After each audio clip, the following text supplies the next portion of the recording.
The massive Krellian warship floated in the darkness of space like a metal mountain. Inside its command center, Commander Vexthor stood tall on his four legs, his forearms crossed as he studied the blue planet on the screen.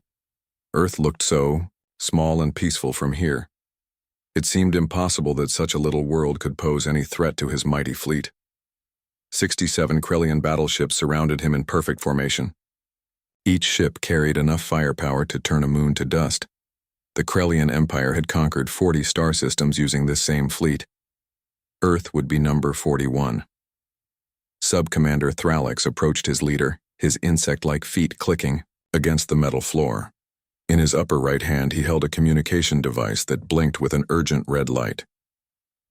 "Commander, we have received another message from the Xanathi Council," Thralix said. His voice carried worry that made his mandibles twitch.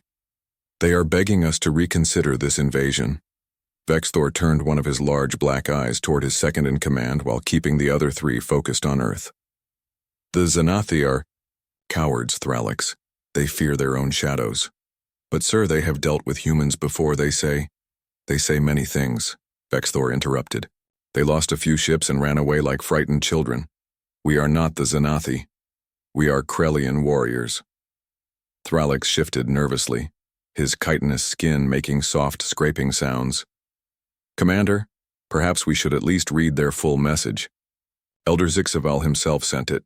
He has lived for 300 cycles and seen many wars." Vexthor extended one of his lower arms and took the device. The message appeared in glowing symbols that his eyes quickly absorbed. As he read, his expression remained unchanged, though Thralix noticed a slight tensing in his commander's shoulders. The message was simple but haunting. "Do not attack the humans. They will never let you flee. We learned this through blood and sorrow. They are not like other species. When threatened, they become something else. Something that does not stop. Something that does not forget. Something that follows you to the ends of the universe. Please, for the survival of your empire, turn your fleet around." Vexthor crushed the device in his powerful grip, the metal and circuits crumbling like dried leaves. "Elder Zixval has grown soft with age.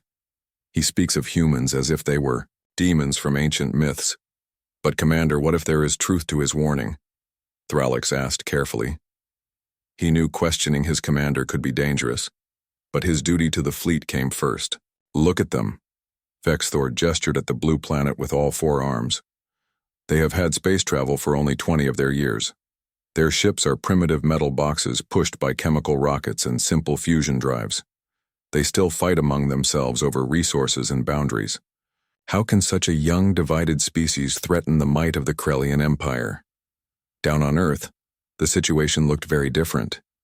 Deep beneath a mountain in Colorado, hundreds of humans worked at computer stations in a vast underground chamber. General Lisa Coleman stood at the center of it all, her gray hair pulled back in a tight bun, her brown eyes sharp as she watched dozens of screens showing the alien fleet. 67 confirmed vessels, Captain Jake Murphy reported from his station. He was a tall man with broad shoulders and steady hands that moved quickly across his control panel. "They've been holding position for 3 hours and 17 minutes. Lisa nodded slowly. "They're studying us, looking for weak points." "Should we try to communicate again?" Jake asked. "We've sent 12 messages in all known galactic languages." "They're receiving them," Lisa said. "They're just choosing not to respond." Lieutenant Amy Foster looked up from her tactical display. She was young, barely 25, but her mind was sharp as a razor. "General, their formation suggests they're preparing for a bombardment pattern. If I'm reading their energy signatures correctly, they're charging weapons." Lisa's jaw tightened.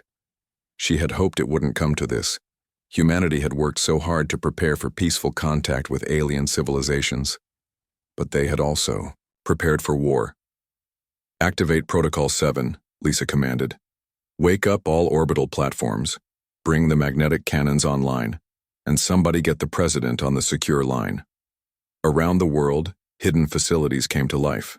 In the mountains of Switzerland, massive doors opened to reveal magnetic acceleration cannons that could fire projectiles at 10% the speed of light. Beneath the oceans, submarine bases launched stealth fighters that rose from the water like black angels. On the moon's dark side, a secret military base powered up weapons that humanity had spent 20 years developing. Back on the Krellian flagship, Thralix studied his instruments with growing concern. "Commander, I'm detecting energy signatures. From the planet. Many energy signatures." "Their military responds," Vexthor said with what passed for a smile on his alien face. "Good. It will make victory more satisfying than attacking helpless prey." "Sir, these readings are strange. Some of this technology, I don't understand it." "You don't need to understand it to destroy it," Vexthor replied.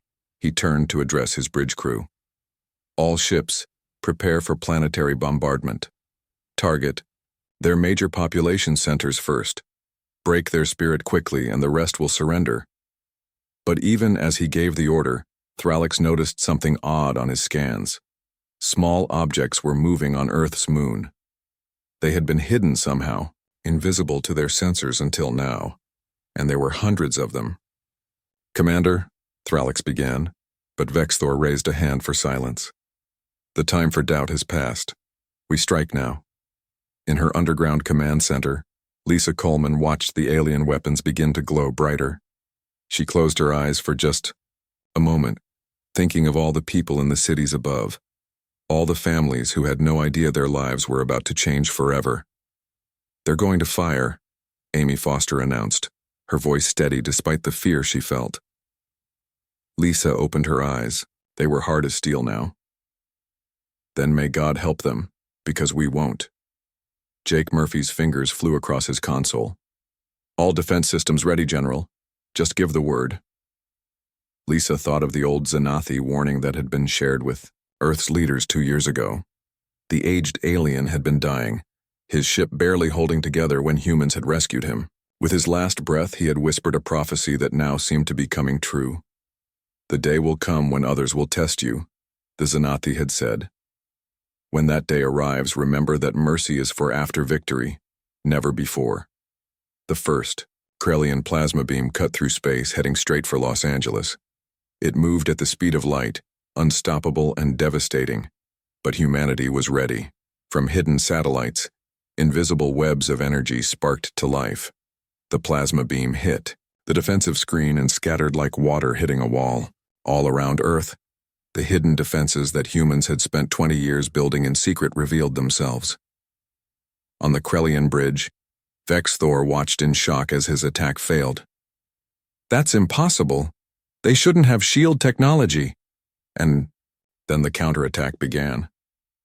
From the moon, from Earth, from stations hidden in the asteroid belt, humanity's response launched. Not energy weapons that could be absorbed or deflected, but simple chunks of metal accelerated to speeds that turned them into planet-killing weapons. Kinetic bombardment, humans called it. The universe's simplest and most devastating form of attack. The first tungsten rod hit a Krellian destroyer at 8% the speed of light. The ship didn't explode. It simply ceased to exist, transformed into an expanding cloud of atoms in less than a second. Vexthor stared at the empty space, where one of his ships had been. For the first time in his long military career, he felt a cold touch of fear. "Perhaps," Thralix said quietly, "we should have listened to the Xanathi." But it was too late for regrets. The battle for Earth had begun, and the humans were showing the galaxy why they should never be underestimated. The warning that Vexthor had ignored would soon become a legend across the stars. Don't attack the humans. They'll never let you flee. The sun was just beginning to rise over the Pacific Ocean when the Krellian fleet opened fire. Despite Earth's defensive screen stopping the first wave, the aliens quickly adapted. They concentrated their fire, multiple ships targeting single points until the shields cracked like eggs under pressure. Plasma beams punched through and struck Los Angeles first. The city's skyline vanished in a flash of white light that could be seen from space. Tokyo followed 3 seconds later. Then Sydney, then London. In less than a minute, 12 major cities were gone, leaving only glass craters where millions had lived. In the underground command center, General Lisa Coleman gripped the edge of the command table so hard, her knuckles turned white. On the screens around her, the death toll climbed by thousands every second. But her voice remained steady when she spoke. "Launch everything," she said. "Hold nothing back." Captain Jake Murphy had tears in his eyes as he entered the authorization codes. His sister had lived in Los Angeles, but his hands didn't shake as he activated humanity's full response. From hidden bases across the globe, weapons that had been kept secret for 2 decades roared to life. The magnetic cannons in Switzerland fired tungsten rods the size of telephone poles. The underwater bases released swarms of attack drones that climbed toward space on pillars of blue flame. And from the moon, humanity's greatest secret emerged. 300 small ships, each no bigger than a school bus, launched from concealed hangars. They didn't look like much, these little vessels that humans called mosquitoes. But they moved, like nothing the Krellians had ever seen, dancing between plasma beams as if the pilots could see the future. Sergeant Paul Baker sat in the cockpit of Mosquito 7, his team of Marines strapped in behind him. They wore powered armor that made them look like walking tanks, each suit worth more than a fighter jet. 30 seconds to contact, Paul announced. His voice was calm, but inside, his heart pounded like a drum. He thought of his daughter back, on Earth, probably in her school shelter right now, scared and wondering if Daddy would come home. "Remember the plan," he told his team. "We dock, we breach, we take the bridge. These things have never fought humans hand to hand. Let's show them why that was a mistake." The Mosquito slammed into the hull of a Krellian cruiser with a metallic clang that echoed through both ships. Magnetic clamps locked them in place while cutting lasers began carving through the alien armor. On the Krellian bridge, Thralix watched his tactical display with growing alarm. "Commander, we have parasites, attaching to 17 ships." "Parasites?" Vexthor turned all 4 eyes to the screen. "Those tiny vessels destroy them. We can't. They're too close to our hulls, we'd be firing on ourselves." The cutting was done. Paul and his Marines poured through the breach into the Krellian ship. The artificial gravity was stronger than Earth's, but their powered armor compensated. The first Krellian they met was a warrior twice Paul's height, with 4 arms holding 4 different weapons. The alien fired all 4 weapons at once. The plasma bolts splashed harmlessly against Paul's armor. Then Paul raised his own weapon, a simple projectile rifle that fired depleted uranium rounds, and put 3 bullets through the alien's center mass. The Krellian looked down at the holes, in his chest with all 4 eyes, confused. His species had developed beyond kinetic weapons thousands of years ago. He had no defense against something so primitive, so brutal. He fell forward and didn't get up. "Move, move, move," Paul shouted, leading his team deeper into the ship. They encountered more Krellians, but it was always the same. The aliens' weapons, designed to fight other energy-based technology, couldn't penetrate human armor. Meanwhile, human bullets, explosives, and even combat knives worked just fine against Krellian flesh. They reached the bridge in 4 minutes. The door was locked, but Private Danny Rodriguez had a solution for that. He placed a shaped charge that would have been considered a war crime on Earth. Here, it was just practical. The explosion tore the door apart. Marines poured through, their weapons finding targets with practiced ease. The bridge crew tried to fight back, but they were scientists and engineers, not warriors. Within seconds, they were on the ground, zip-tied with restraints that could hold an elephant. Paul walked up to what looked like the captain's chair, where a Krellian officer with elaborate markings on his carapace sat frozen in shock. "You understand?" "English?" Paul asked. The alien nodded slowly. "Good. Tell your fleet this ship is under human control now. Surrender, and we'll let you live." Back on the flagship, Vexthor couldn't believe what he was seeing. 17 of his ships had been captured in less than 10 minutes. The humans moved through his vessels like a disease, spreading from deck to deck with ruthless efficiency. "How?" He asked no one in particular. "How are they doing this?" Thralix had an answer, though he knew his commander wouldn't like it. "They're using primitive weapons, sir. Projectiles, explosives, blades. Our warriors have trained for energy combat for so long they've forgotten how to defend against simple physics." Outside, the space battle was turning into a slaughter. The tungsten rods from Earth's magnetic cannons punched through Krellian shields like they were made of paper. Ships that had conquered star systems were torn apart by what were essentially giant bullets. Lieutenant Amy Foster coordinated the attack from her station. Hostile destroyer eliminated, targeting next vessel. Amy, General Coleman said, how many have we taken down? 23 destroyed, 17 captured, General. We've cut their fleet almost in half. Our losses? 7 Mosquitoes destroyed. Approximately 300 Marines killed in boarding actions. Lisa closed her eyes. 300 brave souls against millions of civilians. The math was clear, but it didn't make it easier. In space, Commander Vex Thor made a decision that would haunt him forever. All ships retreat, enable jump drives. But something was wrong. The familiar hum of faster-than-light engines didn't come. Instead, warning lights flashed across every console.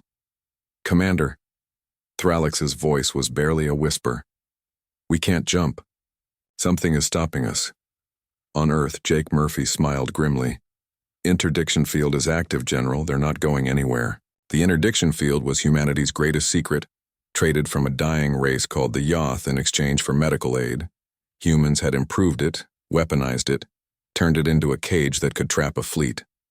Sir, Amy Foster called out. The remaining Krellian ships are trying to run on conventional drives. Let them run, Lisa said. But send the Mosquitoes after them. I want them to understand that there's no escape. Not anymore. In space, Vex Thor watched his tactical display with growing horror. The human ships were everywhere, striking and vanishing like ghosts. His fleet's formation had completely collapsed. Ships were either captured, destroyed, or desperately trying to flee at sublight speeds that would take them thousands of years to reach home. A communication came through from one of the captured vessels. Vex Thor recognized Sub-Commander Krekstar, who commanded the cruiser Infinite Rage.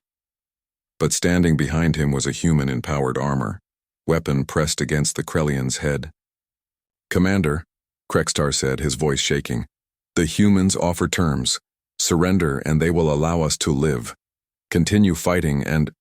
He didn't need to finish. Vex Thor's pride warred with his survival instinct. He had never surrendered. No Krellian commander had ever surrendered. But then again, no Krellian commander had ever fought humans. Another of his ships exploded, hit by 3 tungsten rods at once.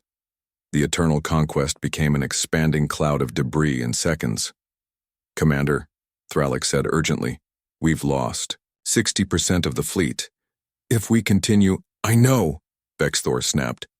Then quieter, I know. He thought of the Xanathi warning. They'll never let you flee.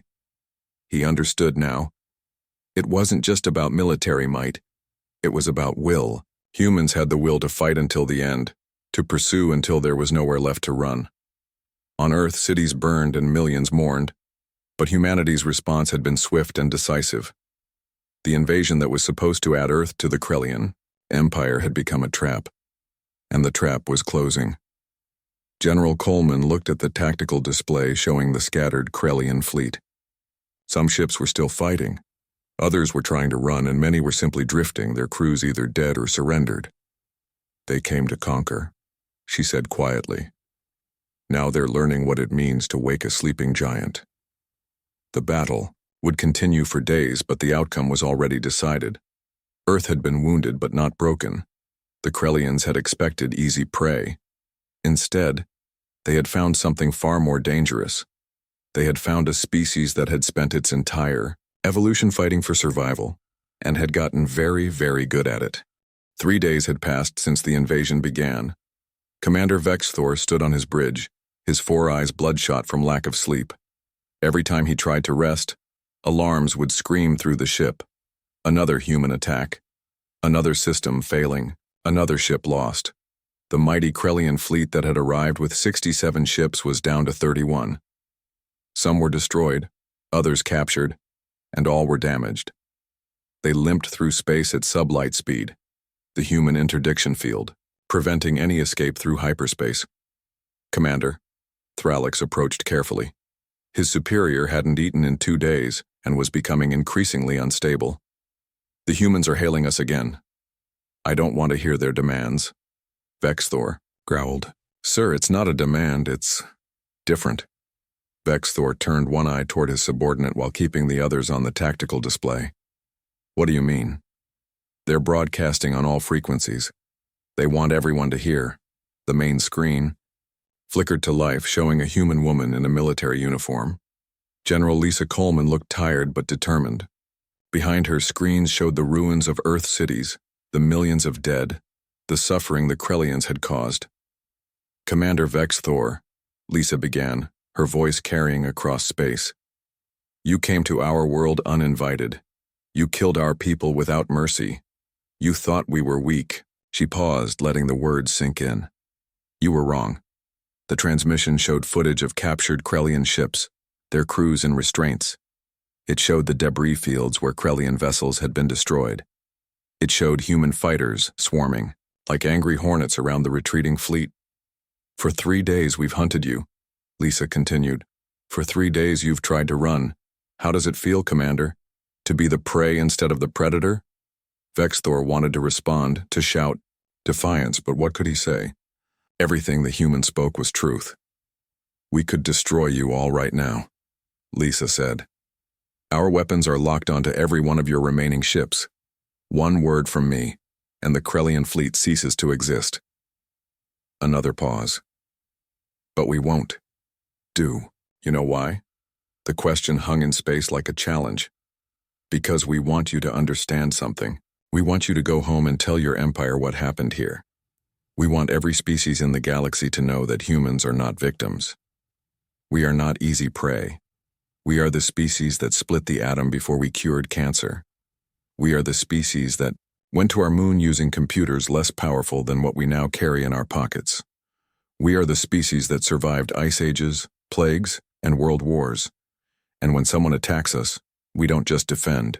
We hunt. We pursue. We never, ever let them flee.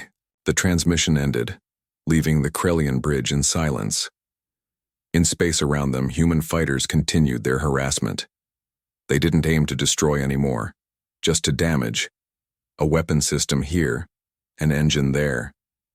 Death by 1,000 cuts.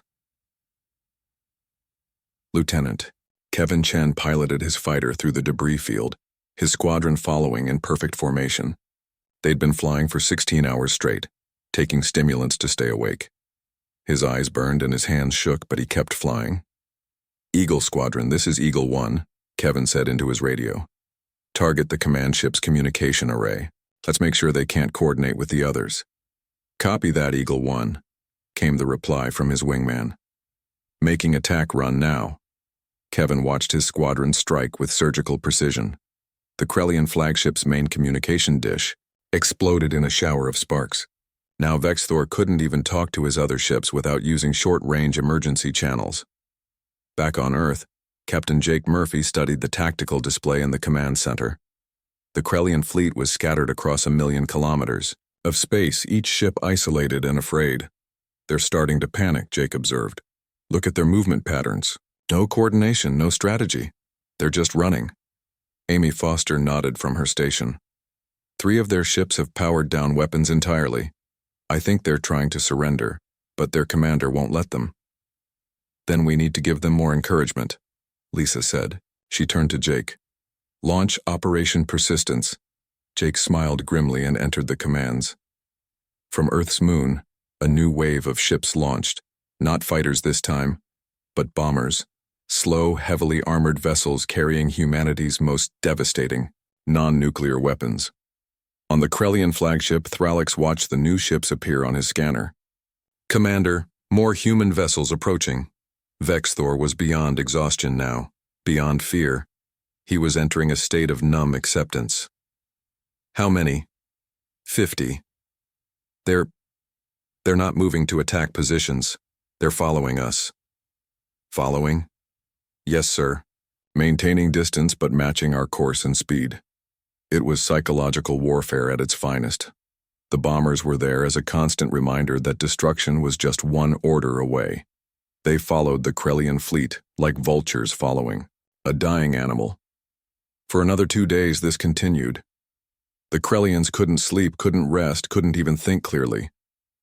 The human fighters would strike at random, destroying something non-essential but important. A water recycler, a food processor, life support backup systems. Nothing that would kill the crew immediately, but everything that would make their journey home impossible. Sub-Commander Thralix finally couldn't take it anymore. He approached Vexthor, who stood at his command station like a statue, barely conscious but refusing to sit. "Commander," Thralix said softly, "we have to surrender." "No. Sir, the crew is dying. We haven't slept in 5 days. Half our systems are failing. The humans are playing with us like a cat with a mouse." "We are Krellian," Vexthor roared, suddenly animated. "We do not surrender." "We are dead," Thralix shouted back, surprising himself with his boldness. "Look around you. Look at what remains of our glorious fleet." Vexthor did look. His bridge crew was exhausted, defeated. Through the windows he could see debris from his destroyed ships floating past. In the distance, human fighters circled like sharks. "The Xanathi were right," Thralix continued, his voice breaking. "The humans don't just win, they make sure you can never threaten them again. They're not trying to destroy us anymore, Commander. They're making an example of us." As if to emphasize the point, another alarm sounded. A human fighter had just destroyed their last long-range sensor array. They were now effectively blind beyond visual range. On Earth, General Coleman received a priority message. She read it quickly, then turned to her staff. "The Mars colony is sending reinforcements. 100 more fighters and 2 battleships." "Battleships?" Jake asked. "I didn't know we had battleships." Lisa smiled coldly. "We've been busy the last 10 years. The Prometheus and the Retribution. Each one carries enough firepower to crack a moon." Amy Foster looked up from her station. "General, one of the Krellian ships is broadcasting a surrender signal." "Which one?" "The Infinite Conquest. Their captain is refusing to follow Vexthor's orders anymore. Accept their surrender. Treat them well. Let the others see that mercy awaits those who stop fighting." Within hours, 3 more Krellian ships surrendered. Their crews were exhausted, broken, ready to accept any terms just to make the nightmare end. They were taken aboard human vessels, given food, water, and medical care. The contrast between human treatment of prisoners and what they had expected shocked them. Vexthor watched his fleet dissolve ship by ship. His own crew was beginning to whisper about mutiny. He could see it in their eyes, the way they looked at him with a mixture of fear and resentment. "Commander," Thralix said, "we've received another transmission from the humans. You need to see this, sir." The screen showed Admiral Susan Gray, commander of the reinforcement fleet from Mars. Behind her, through the bridge windows, 2 massive human warships were visible. They were angular, brutal-looking things that seemed designed for only one purpose: destruction. "Commander Vexthor," Susan said, her voice cold as space itself, "I am Admiral Gray. My fleet will arrive at your position in 6 hours. When we do, you have 2 choices. Surrender unconditionally or be destroyed utterly. There will be no third option, no negotiation, no mercy if you continue to resist." The screen showed the weapon systems of the human battleships. Railguns that could accelerate projectiles to 20% light speed. Missile pods carrying hundreds of nuclear warheads. Laser arrays that could cut a ship in half from 1,000,000 kilometers away. "You came to conquer Earth," Susan continued. "Instead, you've awakened something that should have been left sleeping. Humans have a saying, don't start fights, but always finish them. You started this fight, Commander. Now we're going to finish it." The transmission ended. Vexthor stood in silence, his forearms hanging limp at his sides. Around him, his bridge crew waited for orders that wouldn't come. He was broken, finally and completely. "Signal the fleet," he said quietly. "All ships are free to make their own choice. Surrender or continue fighting. I will not order them to die for my pride." Within minutes, 8 more ships surrendered. Others continued to flee, but slower now, as if accepting their fate. The hunt was essentially over. All that remained was the final capture. The human fighters pulled back, no longer attacking. They had made their point. The Krellians were beaten, broken, and would never threaten Earth again. But more importantly, the entire galaxy was watching. The message was clear. Earth was not a target. Earth was a nightmare for those who tried to conquer it. 2 weeks had passed since the invasion began, and the Krellian fleet was a shadow of its former self. Only 30 ships remained from the original 67, and most of those were barely functional. They drifted through space like wounded animals, leaking atmosphere and trailing debris. Commander Vexthor no longer stood at his command station. He sat slumped in his chair, his 4 eyes dull and unfocused.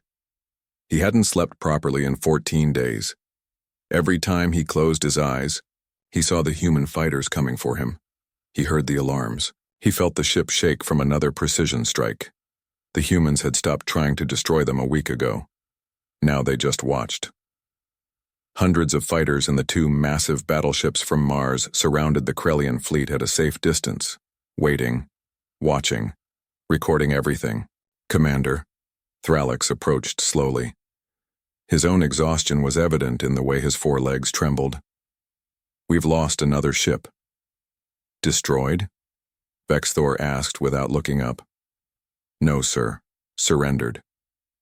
The captain of the Star Crusher decided he'd rather live as a prisoner than die free. Vexthor wanted to feel anger at the betrayal, but he had no emotion left. "How many does that make?" 23 ships have surrendered, sir. We have 30 left, but only 12 are still responding to communications. The mathematics of defeat were simple. More than half his fleet was gone. The rest were either too damaged to fight or had given up. His great invasion had become the greatest military disaster in Krellian history. A young Krellian officer, barely out of the academy, approached nervously. "Commander, we're receiving a transmission from the humans. They say it's important." Vexthor waved one of his lower arms weakly. "Put it through." The screen came to life, showing not a military officer, but a human civilian. An elderly man with white hair and kind eyes. He spoke in accented Krellian, which shocked everyone on the bridge. "Commander Vexthor, my name is Professor Henry Mills. I'm not a soldier. I'm a xenobiologist. I study alien life. I've spent the last 10 years learning about species like yours." Vexthor raised one eye to look at the screen. "Why are you contacting me?" "Because I want you to understand something that your military pride won't let you see. Humans don't want to be conquerors. We don't want to destroy civilizations. We want to explore, to learn, to make friends among the stars." Henry paused, his expression becoming sadder. "But we've learned through our own bloody history that sometimes, to achieve peace, we must first achieve victory. Total, complete victory that leaves no doubt about who won and who lost. You've made your point," Vexthor said weakly. "We lost." "Have you?" Henry asked. "Your fleet still tries to run. Your ships still have weapons powered. You haven't surrendered. So the hunt continues. We can't escape. Your interdiction field will remain active until every Krellian ship has surrendered or been destroyed," Henry interrupted. "It's not cruelty, Commander. It's necessity. We need the galaxy to see that attacking Earth doesn't end with a peace treaty and reparations. It ends with complete defeat." The transmission ended, leaving the bridge in silence. Then, as if to emphasize the professor's words, alarms began blaring again. Human fighters were moving in for another harassment run. But this time was different. The fighters didn't fire. Instead, they released objects that attached to the Krellian hulls, small devices that began broadcasting a signal. "What are those things?" Vexthor demanded, some energy returning to his voice. Thralix checked his instruments. They're broadcasting our position, our speed, our damage reports. Everything about our ships is being transmitted on open channels." "To who?" "Everyone. Every ship, every planet, every listening post in this sector of the galaxy can see exactly where we are and how weak we've become." It was the ultimate humiliation. The Krellian Empire's mighty fleet reduced to a public spectacle, their defeat broadcast for all to witness. On Earth, General Lisa Coleman stood before the United Nations Security Council. The underground chamber was packed with world leaders, all watching the tactical display showing the Krellian fleet. 2 weeks ago, they came to conquer us, Lisa said. They killed 12 million people in the first minute. They thought we would break. She paused, looking at each leader in turn. They were wrong. The President of the United States stood up. General, some are saying we should destroy them all, make sure they can never threaten us again. We could, Lisa agreed. But that would make us like them. Conquerors, killers. That's not who we are. Then what do you propose? Complete their humiliation, accept their surrender, put them on trial for war crimes, show the galaxy that humans believe in justice, not vengeance. The Chinese premier spoke up. And if they refuse to surrender? Lisa's expression hardened. Then we destroy them. But I don't think it will come to that. They're already broken. They just need one more push. That push came 6 hours later. The human battleships Prometheus and Retribution moved into attack position. Their weapons powered up, creating energy signatures that could be detected 3 systems away. Admiral Susan Gray appeared on every screen in the Krellian fleet simultaneously. This is your final warning. You have 1 hour to surrender unconditionally. After that, we will open fire. There will be no further communications, no negotiations, no mercy. On his bridge, Vexthor stood up for the first time in days. His legs shook, but he remained upright. He looked at his crew, seeing the fear and exhaustion in their eyes. These were good soldiers who had followed him across the galaxy. They didn't deserve to die for his pride. Thralix, he said quietly. Yes, Commander. Signal our surrender. The words seemed to hang in the air. No Krellian commander had ever surrendered an entire fleet. It was unprecedented, unthinkable. But, then again, no Krellian fleet had ever faced humans before. Sir? Thralix wanted to make sure he had heard correctly. Signal our surrender, Vexthor repeated louder this time. All ships unconditional. The humans have won. The message went out, and one by one, the remaining Krellian ships powered down their weapons and engines. They hung in space, helpless, and defeated, waiting for their fate. The human response was swift. Transport ships launched from the battleships, heading for each Krellian vessel. Marines in powered armor boarded the ships, but there was no resistance. The Krellians were too exhausted, too broken to fight anymore. Sergeant Paul Baker led the team that boarded Vexthor's flagship.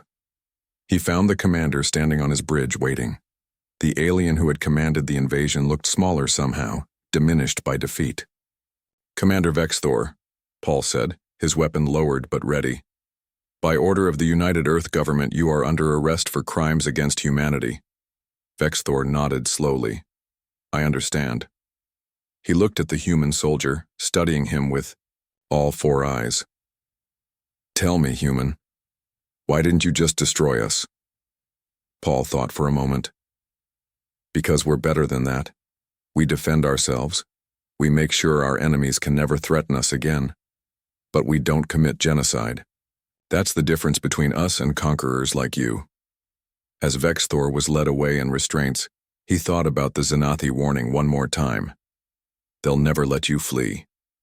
He understood now that it wasn't just about military pursuit. It was about the relentless nature of humans when threatened. They didn't just defeat their enemies. They made sure their enemies could never become threats again. The interdiction field remained active as human ships collected the Krellian prisoners and began towing their damaged vessels toward Earth. The greatest invasion fleet in Krellian history had become a collection of prison ships. Back on Earth, Amy Foster watched the operation from her station. All Krellian ships secured, General. No casualties during the boarding operations. Lisa nodded. Good. How long until we can lower the interdiction field? The tech teams say another week to be safe. We want to make sure none of them have any tricks left. And our losses? Amy's expression darkened. Final count. 12,300,000 civilians. 843 military personnel. The room fell silent. The victory felt hollow when measured against such loss. But it was still a victory. Earth had survived. Humanity had proven it could stand against the darkness between the stars. Make sure everything is recorded. Lisa said finally. Every moment of this battle, every ship destroyed, every surrender, the galaxy needs to see it all. Why, General? Lisa looked at the screens showing the captured Krellian fleet. Because the next species thinking about invading, Earth needs to understand what happens when you attack humanity. We don't just win. We make sure you can never threaten us again. We hunt you to the ends of the universe if necessary. The message was clear, broadcast to every corner of the galaxy. Earth was not a victim. Earth was a guardian that would protect itself with terrible efficiency. The hunt was over, but the legend was just beginning. 6 months had passed since the failed Krellian invasion. The Galactic Council chamber on Centauri Prime was fuller than it had ever been. Representatives from 300 civilizations had gathered for an emergency session. At the center of it all stood a lone human woman. Ambassador Ruth Patterson was tall and composed, her gray suit simple compared to the elaborate robes and biosuits of the alien delegates around her. She had been chosen to represent humanity not because she was a warrior, but because she was a teacher. Earth wanted to send a message that they valued wisdom over warfare. The Xanathi elder, ancient beyond measure, spoke first. His voice was like wind through dry leaves, but it carried throughout the vast chamber. 6 months ago, we warned the Krellians. We told them not to attack the humans. They did not listen. A murmur ran through the assembly. Everyone had heard about the Krellian defeat, but many still couldn't believe it. The Krellians had conquered 40 systems. How had a single planet stopped them? The humans have requested membership in this council, the elder continued. Given recent events, I believe we should listen to what they have to say. Ruth stepped forward to the speaking platform. Hundreds of alien eyes, compound eyes, sensor clusters, and other organs turned toward her. She felt the weight of their attention but didn't flinch. Members of the Galactic Council, Ruth began, her voice calm and clear. Humanity comes before you not as conquerors, but as neighbors. We didn't seek war with the Krellians. We had hoped our first major contact with an alien civilization would be peaceful. The Vraxian ambassador, a creature that looked like a mixture of crystal and light, pulsed with color. Yet you destroyed a third of their fleet and captured the rest. That does not sound peaceful. They attacked us without provocation, Ruth replied. They killed 12 million of our people in the first minute of their assault. What would you have had us do? Surrender? Accept extinction? You could have driven them off and let them retreat, suggested the Altarian delegate, whose species was known for their pacifist philosophy. Ruth shook her head. With respect, that would have been a mistake. If we had let them flee, they would have returned. Maybe not immediately, but eventually. And the next time they would have been better prepared. She paused, looking around the chamber. Humans have a saying. Those who do not learn from history are doomed to repeat it. We've learned from our own violent past that enemies allowed to escape often return stronger. The Krellian ambassador, a younger officer who had not been part of the invasion, stood up. His forearms were spread in what his species considered a gesture of submission. The human speaks truth. My people thought Earth was weak. We have learned otherwise. The humans did not destroy us entirely, though they could have. They showed mercy after victory.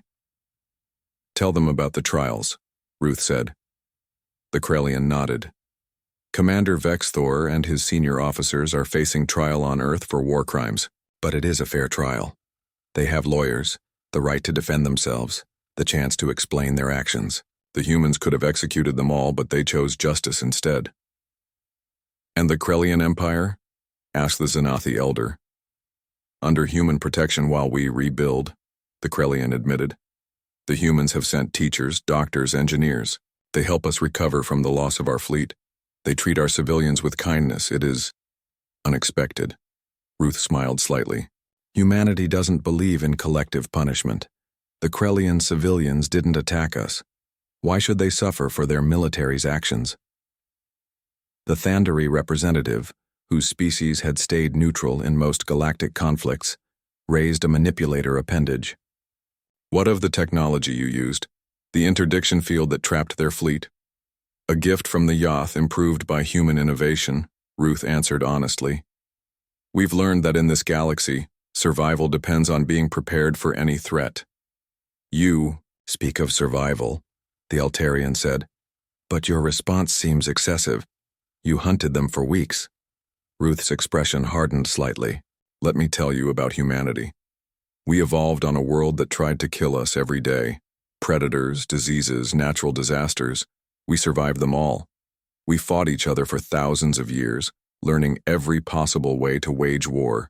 We split the atom and nearly destroyed ourselves with it. We know what it means to face extinction. She looked directly at the Altarian. So when a fleet arrives at our world and starts killing our children, we don't respond proportionally. We respond decisively. We make sure that threat can never harm us again. Back on Earth, Captain Jake Murphy stood in what had become known as Memorial Plaza in the heart of rebuilt Los Angeles. The city had risen from its ashes in just 6 months, built with a combination of human determination and alien technology shared by grateful species who appreciated Earth's strength. Next, to him stood General Lisa Coleman, now retired but still consulted on all matters of planetary defense. They were attending the dedication of a monument to those lost in the invasion. Think we'll have peace now? Jake asked.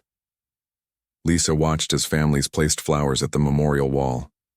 For a while, the galaxy knows what happens when you attack Earth. That should buy us time. Time for what? To get stronger. To make friends. To make sure that if someone is foolish enough to try again, we're ready. A young girl approached them, holding her father's hand. It was the same girl who had spoken to them months ago. She looked healthier now, less afraid. Are you still protecting us? She asked Jake. Jake knelt down. Always. That's what we do. The girl smiled and placed a small flower at the base of the memorial before walking away with her father. In the Galactic Council, the vote was being called. Would humanity be admitted as a full member? The Zenithii elder raised his ancient arm. The Zenithii vote yes. The humans have proven they can defend themselves and show mercy to the defeated. One by one, the votes came in. The Vraxians voted yes. The Altarians, despite their concerns, voted yes. Even the Krellians, surprisingly, voted yes. When the count was finished, the result was overwhelming. 287 species voted for humanity's admission. Only 13 voted against, mostly species that had their own aggressive tendencies and feared human strength. The motion passes, the elder announced. Humanity is welcomed into the Galactic Council. Ruth bowed, slightly. Thank you. We look forward to peaceful cooperation with all members. Before you go, the elder said, there is something you should know. Your victory over the Krellians has been noted by other aggressive species. Some see you as a threat. And others? Ruth asked.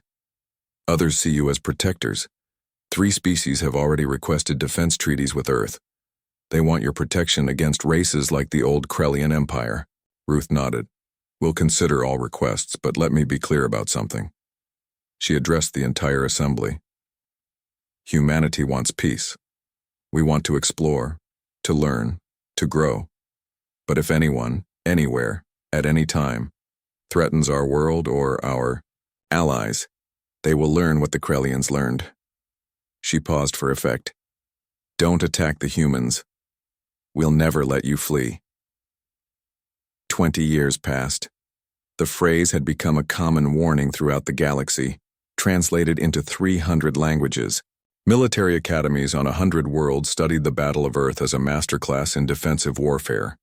Admiral Amy Foster, formerly Lieutenant Foster, now commanded Earth's Deep Space Command from a station orbiting Mars.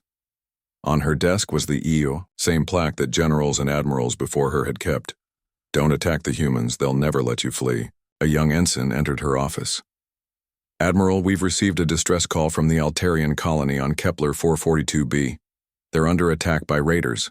Amy stood up immediately. Who's closest? The 5th Fleet, ma'am.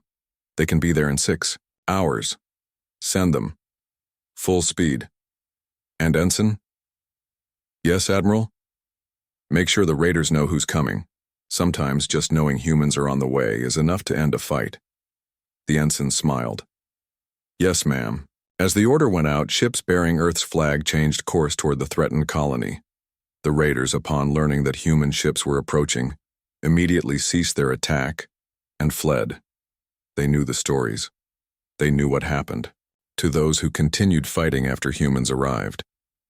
Back on Earth, in a classroom in New Tokyo, a teacher was giving a history lesson to her students. On the board was written the date of the Krellian invasion. Can anyone tell me why this date is important? She asked. A young boy raised his hand. It's when the aliens learned not to mess with Earth? The teacher smiled. That's one way to put it. But more importantly, it's when humanity took its place among the stars. Not through conquest, but through strength. Not through aggression, but through determination.